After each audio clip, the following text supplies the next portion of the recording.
It was around 9 p.m. when she walked into the living room.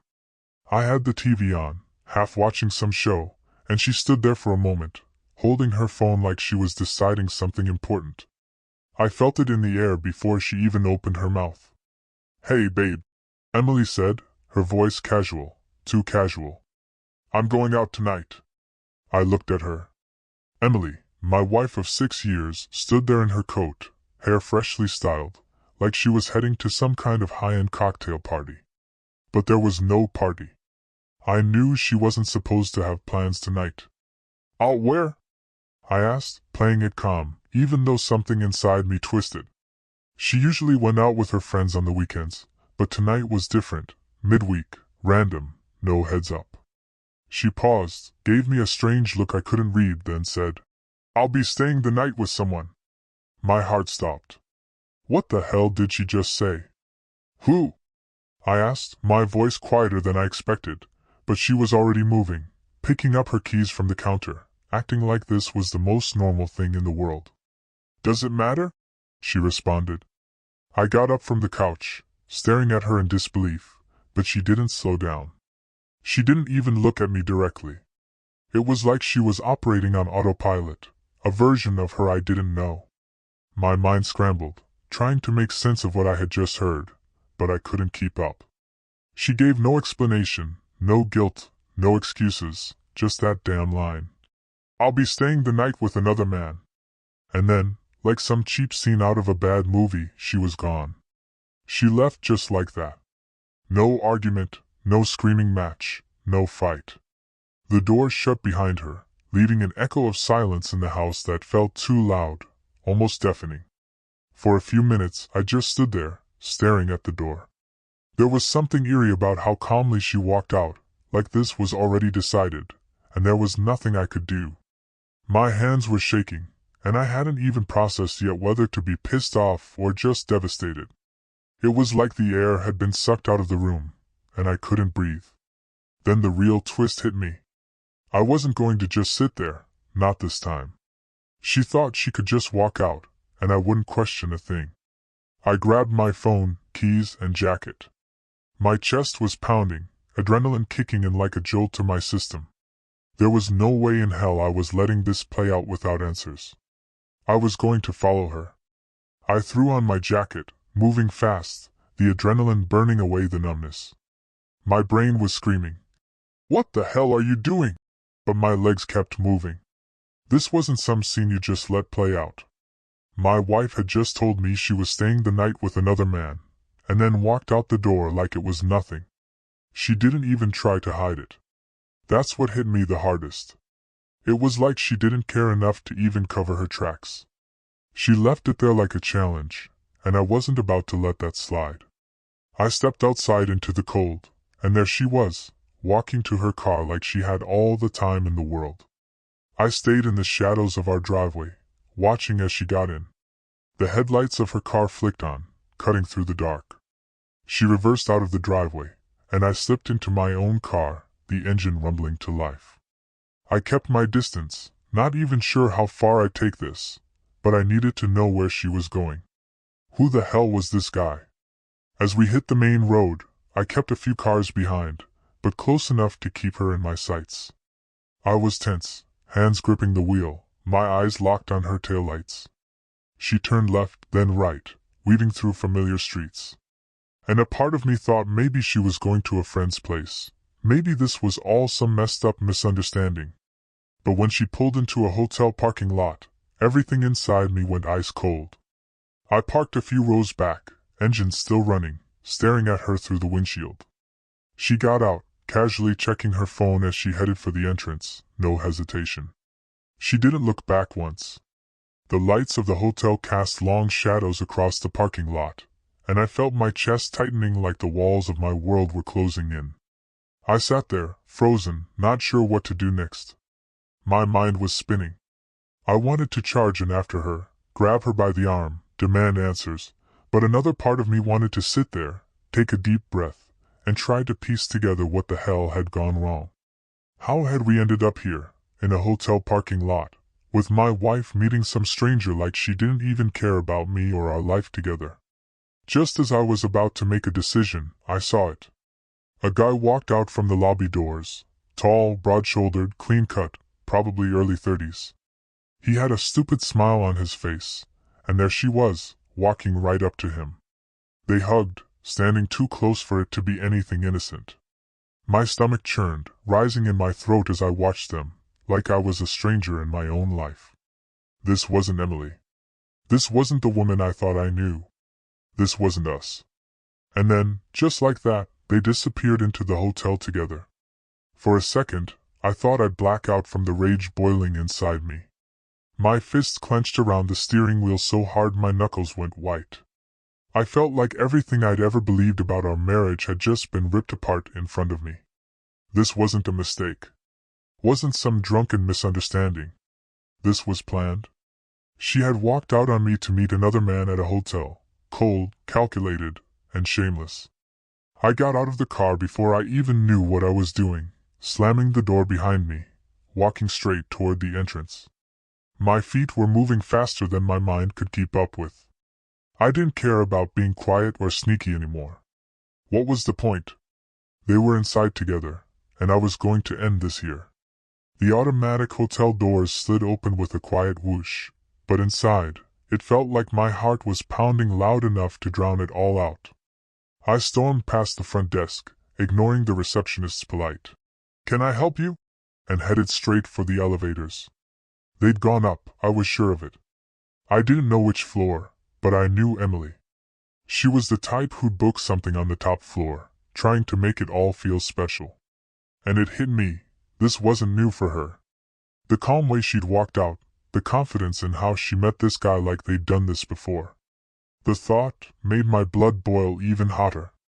I jabbed the elevator button repeatedly, like it would make the thing move faster. The doors finally opened, and I stepped in, feeling that moment of eerie calm you get right before you do something you know is going to explode. The silence inside the elevator was suffocating. Each floor dinged by slowly, each second dragging out the tension in my chest. When I reached the top, I stepped out, looking down the long, dim hallway. It was quiet, too quiet. My heart was hammering against my ribs, but my mind was locked in, focused on one thing. I was going to confront her. I had to. There was no way I could go back home and pretend this didn't happen. I couldn't unsee what I'd just witnessed. I walked down the hall, my footsteps heavy on the carpet. As I passed door after door, something in me snapped. I wasn't sad anymore. I wasn't even hurt. I was furious, the kind of fury that burns through any rational thought. She had lied to my face, taken her bag, and walked out of our home to be with another man without a shred of guilt. The worst part was she didn't care that I knew. That smug, careless way she had told me, like I didn't even matter, still echoed in my head. I reached the end of the hall and stopped, room 812. I stared at the door, my breath coming hard and fast now. I knew they were inside. I could almost feel the betrayal radiating from behind that door, and I clenched my fists at my sides, fighting the urge to just kick it open. But I wasn't going to make a scene, not yet. Not until I saw the look. I knocked hard. The sound echoed through the hallway, and for a second, I stood there, not even sure what I'd say. Maybe I didn't need to say anything. Maybe the sight of me at the door would be enough to blow this whole thing up in her face. I heard movement inside, and my pulse quickened. A few seconds later, the door cracked open just enough for me to see her. Emily. Her eyes widened the second she saw me. There was no mistaking it, she was caught. But instead of guilt or shock, her face twisted into something else, something I didn't expect, annoyance. She didn't even open the door all the way, just stared at me through the small gap, as if I were some inconvenience she hadn't planned for. "What are you doing here?" she asked, her voice low and sharp, like I was the one who had crossed the line. "What the hell am I doing here?" I shot back, my voice rising. "What the hell are you doing here?"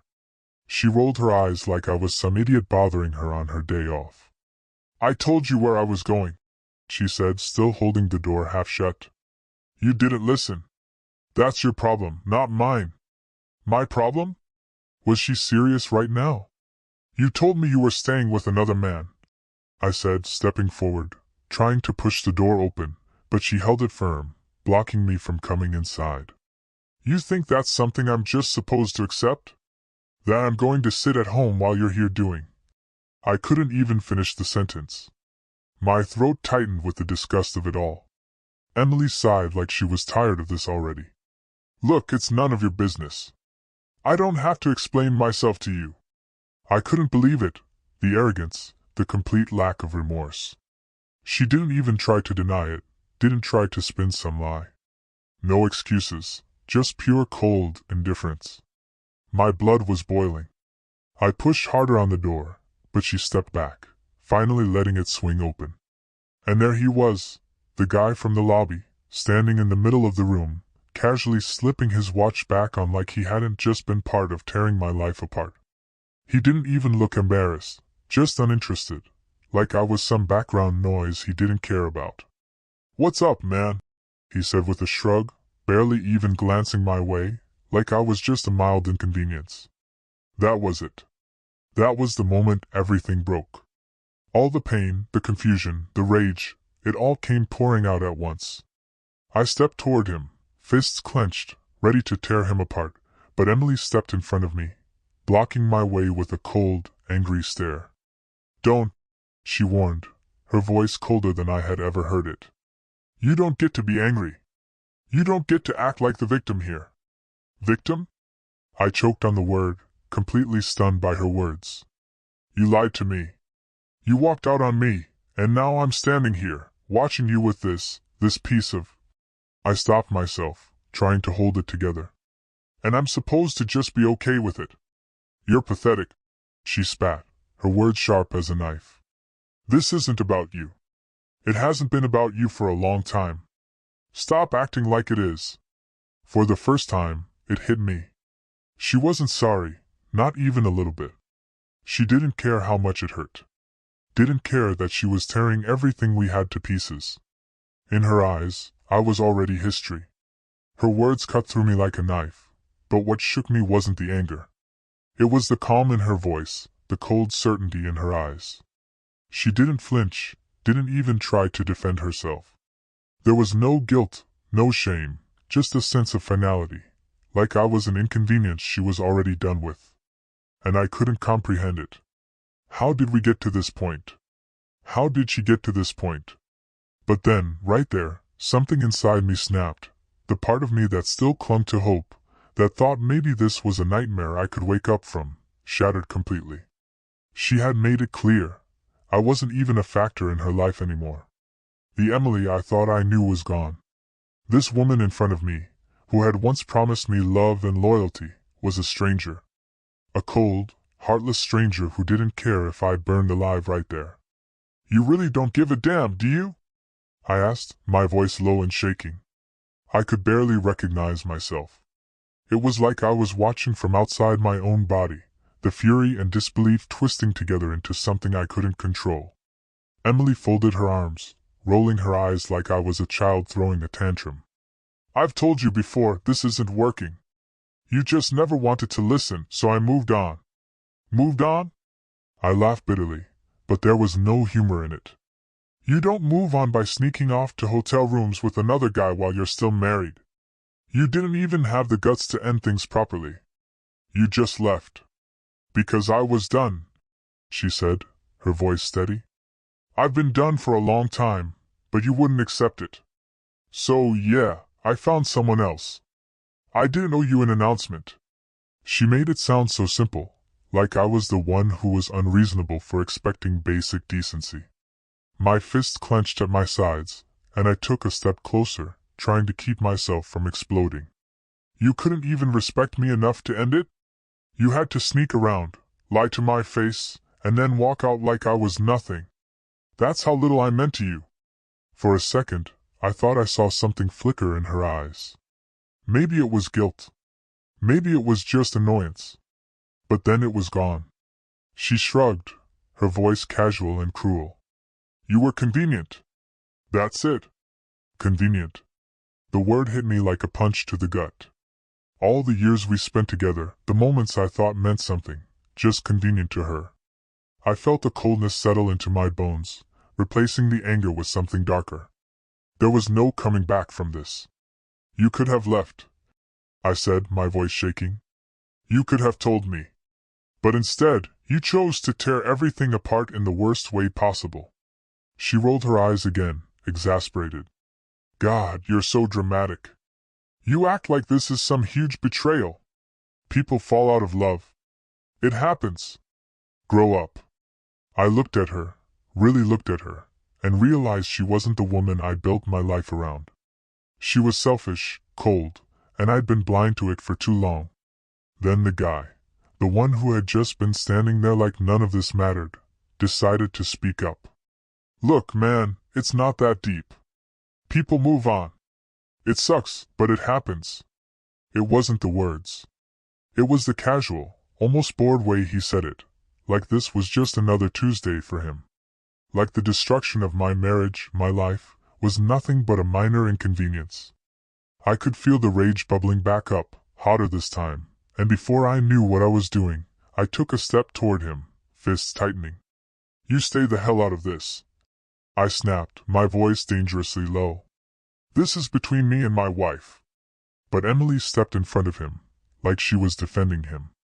Don't even think about it, she said, her voice hard, warning. You're not going to make a scene. Not here.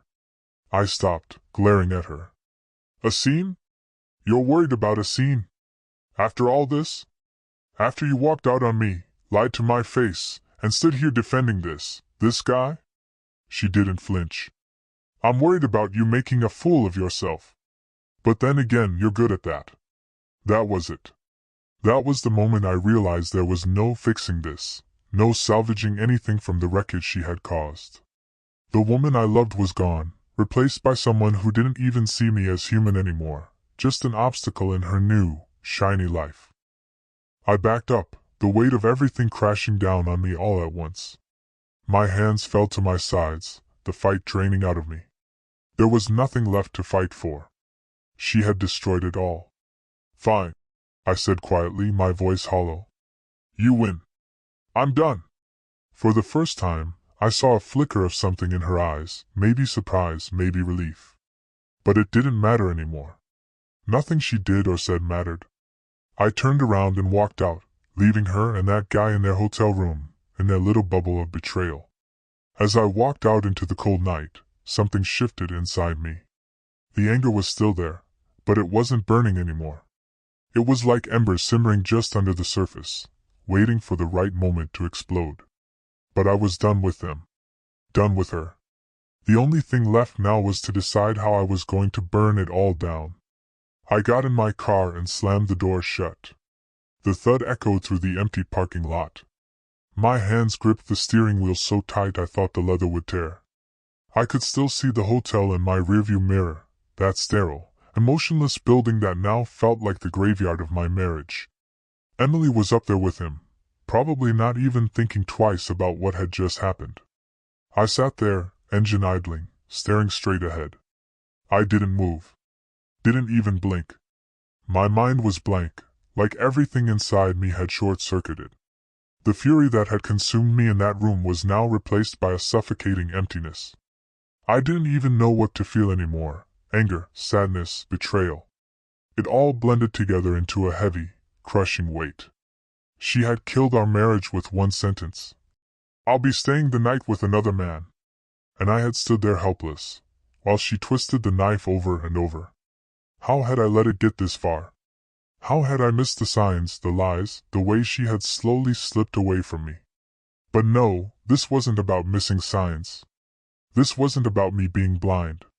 This was about her, her selfishness, her cruelty, the way she treated me like I was some obstacle in her way. She had walked all over me, and I had let her. But not anymore. Something had changed in me the moment I walked out of that room.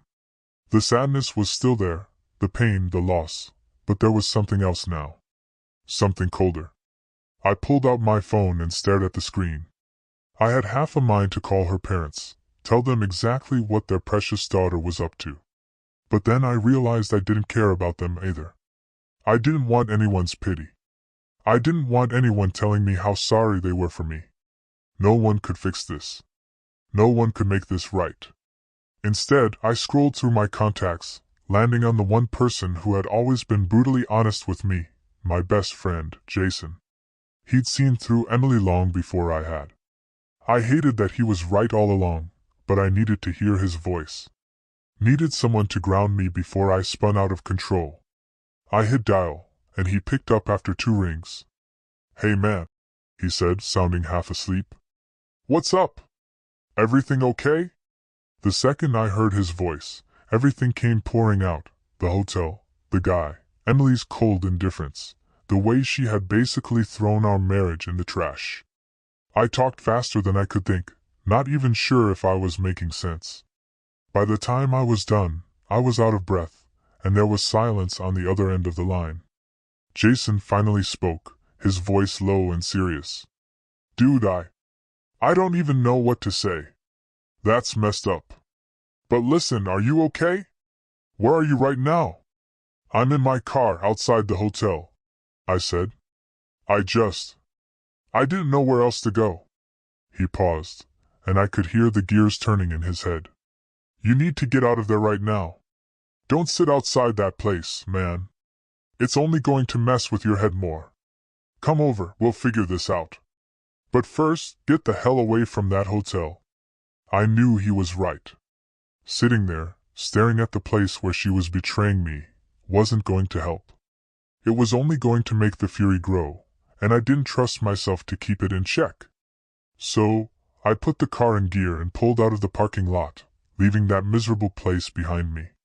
The drive to Jason's was a blur. The city lights smeared past me, but I barely noticed. My mind was racing, replaying every word, every detail of the night. The way she had looked at me with such disgust, like I was beneath her. The way the guy had just stood there, smug and careless, like he didn't give a damn that he was tearing my life apart. When I finally pulled up in front of Jason's house, he was already waiting at the door. I barely made it inside before the weight of everything collapsed on me. The second I stepped over the threshold, the adrenaline wore off, and the exhaustion hit me like a freight train. I didn't even make it to the couch before I sank to the floor, my head in my hands. Jason sat down next to me, silent at first, just letting me catch my breath. He didn't push. Didn't ask me to talk. He just sat there, his presence steady like an anchor, keeping me from drifting too far into the storm. After a few minutes, he spoke, his voice calm. "You did the right thing by walking away, man. There's nothing you could have done in that room that would have made this better. I feel like I should have done something more." I muttered, my voice raw. "I don't know, punched the guy, screamed at her, anything." He shook his head. "No. That's what they wanted. They were trying to bait you, make you lose it. If you'd snapped, they would have twisted it, made you the bad guy. You walked out with your dignity. That's more than she deserves." I nodded, but the truth was, I didn't feel dignified. I felt broken, hollow, like everything I built with her had been swept away in a single night. "What the hell do I do now?" I asked, my voice cracking. "Do I just let her get away with this?" Jason's face hardened. "No. She doesn't get to just walk away clean. You have options. Divorce her. Take her to court. Make sure she knows she messed with the wrong guy. But whatever you do, don't let her crawl back into your head. That's how she wins." I sat there, his words sinking in, and for the first time since this nightmare started, I felt a spark of clarity. Jason was right. I had to act, but not out of anger or desperation. This wasn't just about what Emily did anymore. It was about how I was going to take back control. "She's not going to win," I said quietly, more to myself than to him. "Not this time." Jason clapped a hand on my shoulder. "That's the spirit. We'll figure this out. But first, you need to sleep. You've been through hell tonight." I knew he was right. But as I lay there on his couch later that night, staring up at the ceiling, I made a promise to myself. I wasn't going to be the victim anymore. She wanted to tear me apart? Fine. But I'd be the one who walked away with my head held high. The next morning, I woke up with the kind of clarity I hadn't felt in months.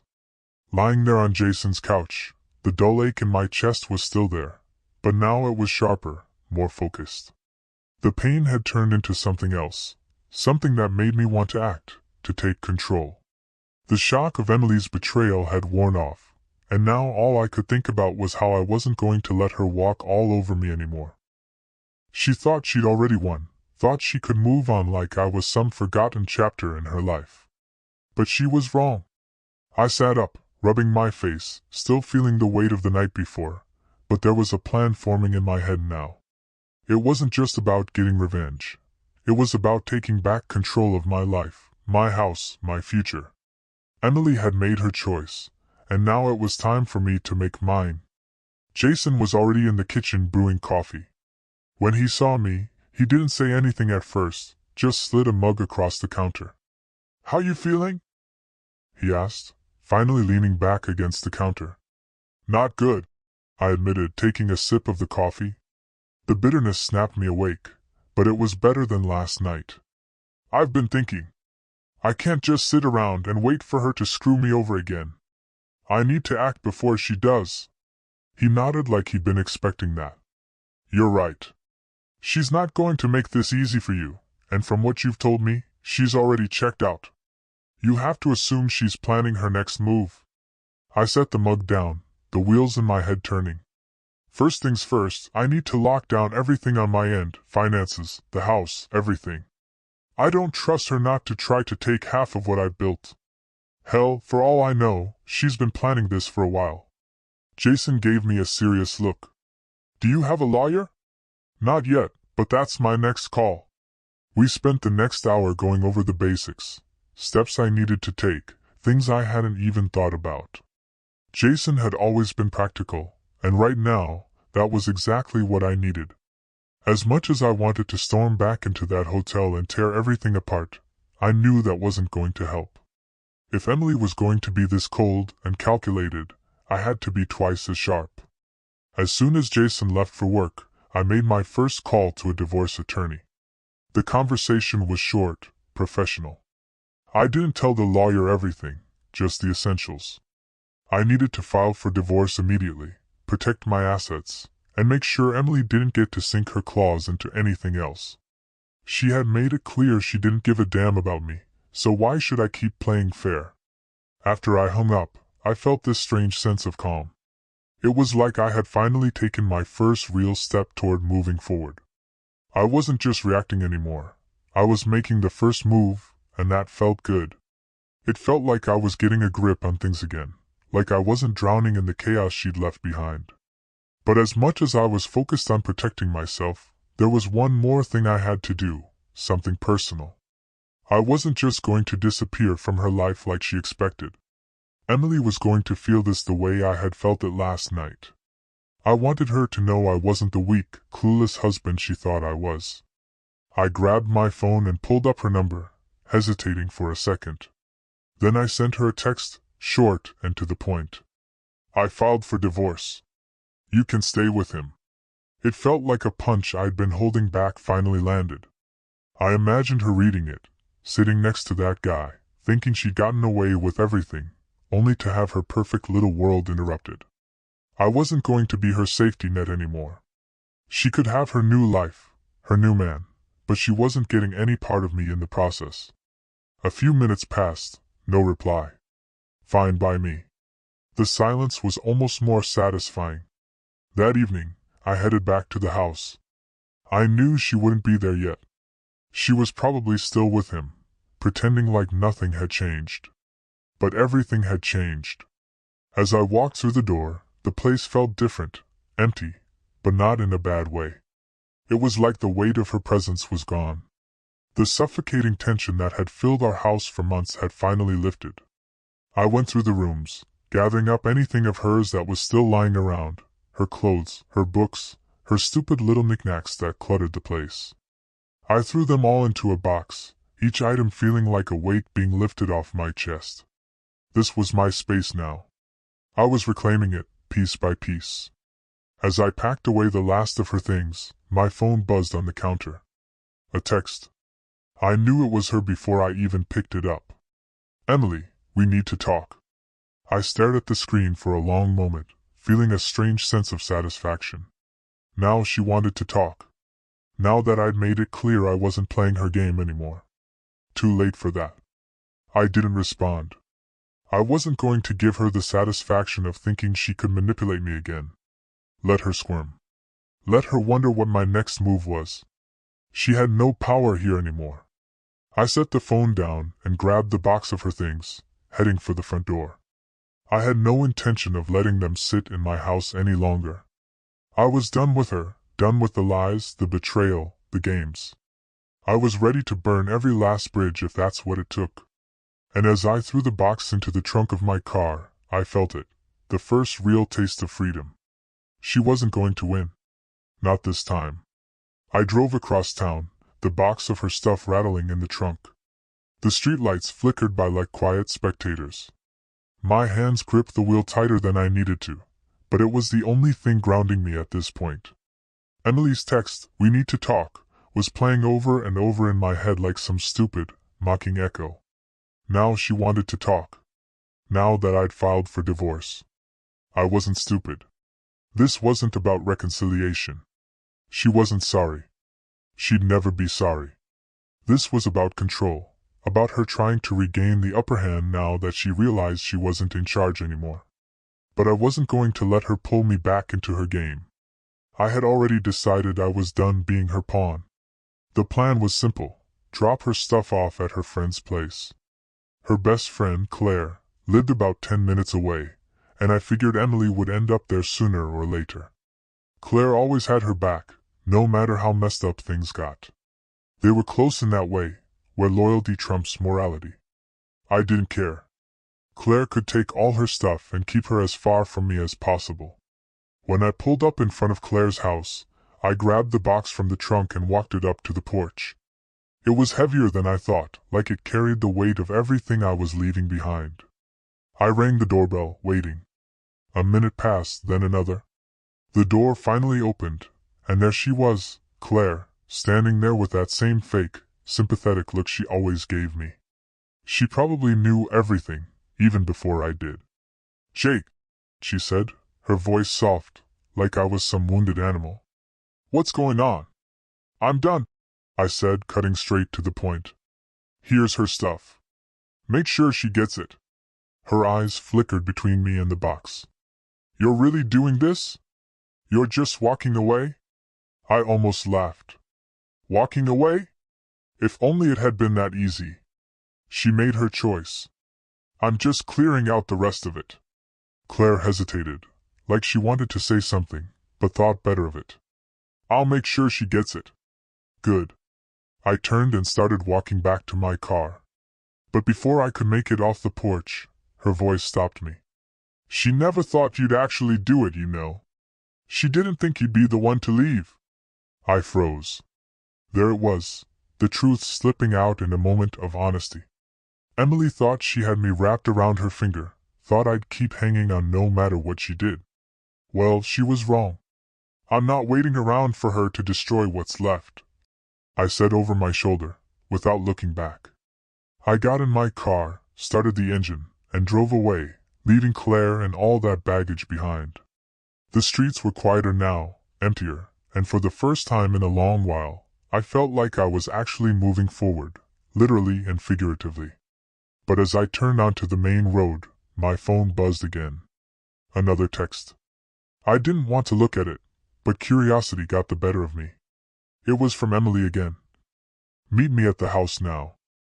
I clenched my jaw, tempted to ignore it. But something in me needed to see this through. I needed closure, one way or another, even if it meant one last face-to-face confrontation. She wasn't going to get to slink away into the shadows without feeling some kind of consequence. I swung the car around and headed back toward the house. The entire drive, I kept thinking about what she could possibly want to say. What could she have left to explain? Maybe she thought she could guilt me into staying in this wreckage she'd created. Either way, I wasn't walking in there blind. I had my defenses up now. When I pulled into the driveway, her car was already there. She hadn't even bothered to go back to the hotel or wherever she'd spent the night. She was waiting for me, leaning against the side of her car, arms crossed, eyes cold and calculating. Gone was the carefree, reckless woman from last night. This was a different Emily, one who was ready to fight. But I wasn't the same Jake who'd stood there like a deer in headlights either. I got out of the car, shutting the door a little harder than necessary, and walked up to her. Neither of us spoke at first. We just stood there, the tension thick between us. Finally, she broke the silence. "So, divorce?" Her voice was sharp, a mix of anger and disbelief. "That's how you're handling this?" I stared at her, completely unfazed. "What did you expect? You told me you were staying with another man. You think I'm just going to sit around and wait for you to decide when you're done?" She pushed off the car, stepping closer, her eyes flashing with irritation. "You're overreacting. This isn't how I thought things would go. We were supposed to work through this. We've been together for years, Jake. You don't just throw that away." I couldn't believe what I was hearing. "Work through this? Emily, you walked out on me to meet some guy at a hotel. You didn't even bother hiding it. What exactly were we supposed to work through after that?" She huffed, like I was being unreasonable. "It's not that simple. We've been drifting apart for months. You just didn't see it. I needed something different, something new. But that doesn't mean I didn't care about us." "You needed something new?" I repeated, disbelief settling in. "And what, I was just supposed to sit back and wait for you to get it out of your system? Is that the kind of relationship you thought we had?" She glared at me, her eyes narrowing. "You're acting like I'm the only one at fault here. You haven't exactly been present, Jake. You buried yourself in work. You didn't even notice when I started pulling away. This isn't just on me." I shook my head, laughing bitterly. "You're unbelievable. You think this is about me not being around enough? That justifies everything you've done? You couldn't even be honest with me, and now you're trying to turn it around like I'm the bad guy." She threw her hands up, frustration boiling over. "I'm not saying it's all your fault, but don't pretend you're some innocent victim in this. Relationships are complicated. People change. I've changed." I stood there, feeling the last threads of our connection snap. There was no saving this, no coming back, and I didn't want to. "You're right," I said finally, my voice calm, colder than I intended. "You have changed, and so have I. I'm done fighting for something you already threw away." Her expression shifted, like she hadn't expected that. For a moment, she looked almost vulnerable, like she realized she'd miscalculated. But I wasn't going to fall for it, not again. This was the end, and I wasn't backing down. "So what now?" she asked, her voice quieter, almost unsure. "No," I said, looking her dead in the eye. "You get your stuff, and you move out. We're done, Emily. For good." Her face hardened again, the vulnerability gone in an instant. She knew it was over. There was no coming back from this. "Fine," she snapped, turning on her heel and heading for the door. "I'll pack my things. But don't think this is the last you'll hear from me." I didn't respond. I didn't need to. This game of hers was over, and she knew it.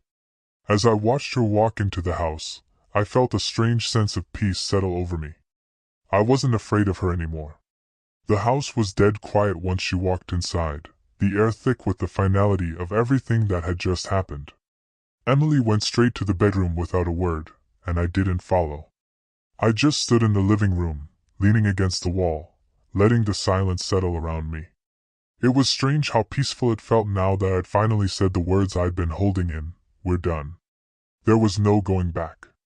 I heard her moving around upstairs, opening and closing drawers, the faint sound of her phone ringing, probably calling Claire to come help, maybe even that guy. I didn't care. Let her pack. Let her go. This was the moment where it all ended, and for once, I wasn't angry. There was no rage left, no bitterness eating me up inside. Just a heavy kind of relief, like I'd finally exhaled after holding my breath for months. I sat down on the couch, staring at the empty space that used to feel so suffocating. I remembered all the nights we'd spent here, watching TV, laughing, planning our future. It all felt like a different life now, a life I couldn't even recognize anymore. The weight of the last few months hit me all at once. How long I'd been pretending everything was fine, how I'd ignored all the cracks in the foundation of our marriage, hoping they'd somehow fix themselves.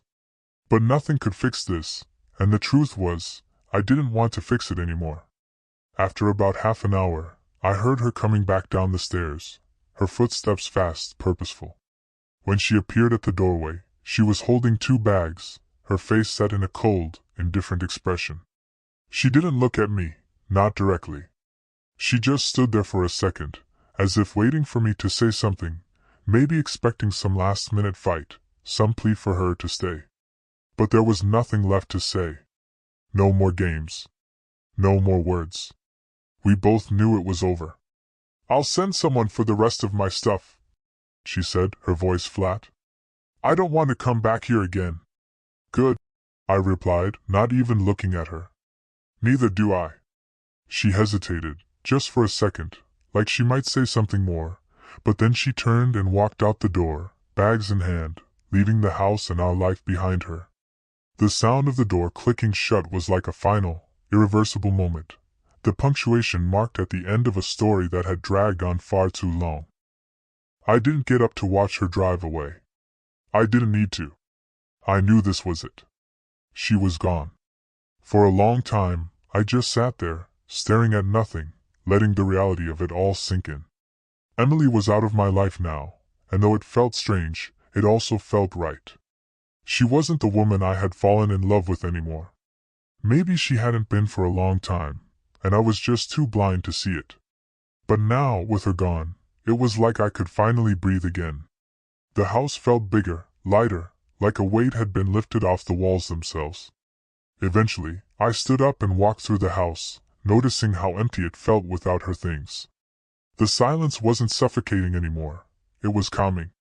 I wandered into the bedroom, where she had packed up the last of her things. The closet half empty, the drawers pulled open but bare. Her scent still lingered faintly in the air, but it didn't bother me the way I thought it would. It was just another reminder of what used to be, something I could finally leave behind. I opened the window, letting the cool night air wash over the room as if I was clearing out the last remnants of her. The divorce papers were already in motion, and soon everything would be final. The life we had built would officially be dissolved. But in my mind, it was already over. It had been over the second she walked out that door to meet him.